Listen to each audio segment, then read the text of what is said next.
Silahlı da son sürüyorduk.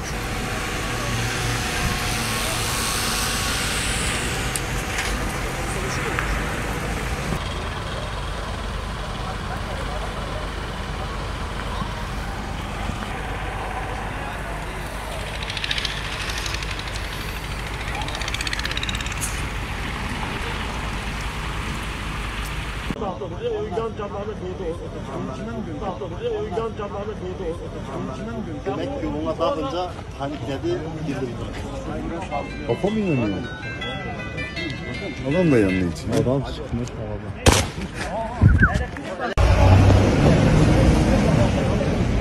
Atlayamaz abi, onu araba atmıştır ya, ne yaptın ya?